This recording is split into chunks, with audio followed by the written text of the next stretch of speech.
finally, tapos na yung landscape na pinagawa namin sa bahay. So, yun na nga, ang sukat pala itong area na aming ipa-landscape ay nasa 42 square meters. Plano namin first ay dito lang sa loob, pero in the end ay sinali na lang din yung sa labas. So, nakuha pala namin na landscaper ay from Isabella's Garden from Toril, Davao City. And later, sasabihin ko kung magkano ba ang nagastos namin dito. So, yun nga, last Sunday ay tinignan muna ni Sir yung area. Tapos, pagka Monday ay naghakot na sila ng mga plants. At ayan na, sa kami talaga ang pumili ng mga plants na yan at gusto namin yung minimalist lang.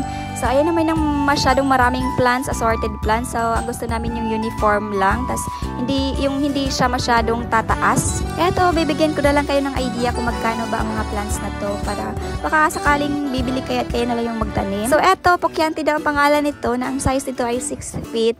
So, extra large na siya na ang presyo ay nasa 3,000 to 3,500. Pero meron din namang medyo mura lang, yung ganyan lang yung itsura. Tapos itong ganito na bilog ay nasa 1,650. So, depende po sa size. Tapos yung mga pandakaki na ganyan, if hindi ako nagkakamali, ay nasa 650. So, inuna nila dyan sa labas at pinakita muna sa amin kung ano yung ayos bago sila naghukay. Ayan. So, last Wednesday, pag uwi ko, so ganyan na yung itsura. Tumulong si husband dyan para makuha yung mga bato-bato na yan.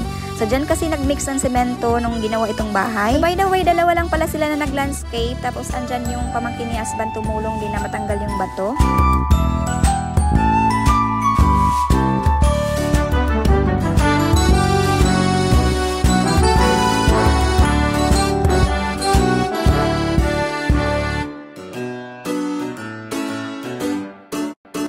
Tapos, nang natanggal na yung mga bato-bato, ay ginanyan na siya and then naglagay na ng soil.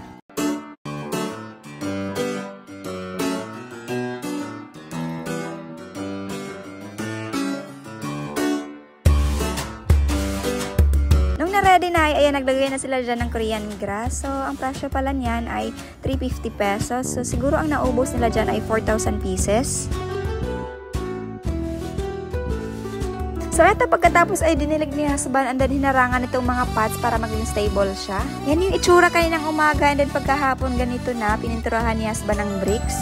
Masasabi namin mag-asawa na sobrang sulit na po yung binayad namin dito dahil medyo may idea din kasi kami kung magkano yung mga plants at yung materials na ginamit dito. Kaya maraming salamat po talaga Ma'am Jane and Sir Bobby and sana po magkaroon pa kayo ng maraming clients. Dito sa labas ay lalagyan pa sana nila ng crackstone kaya lang sinabi ni husband na siya na lang yung gagawa dahil lalagyan pa niya ng bricks.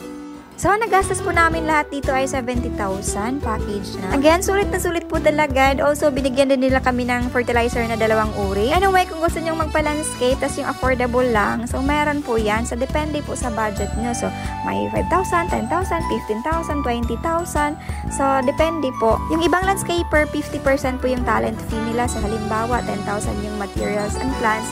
So, 10,000 din yung labor nila. So, yan lang muna. Thank you for watching. Sana po nakatulong ito at nagka-idea kayo. Bye-bye!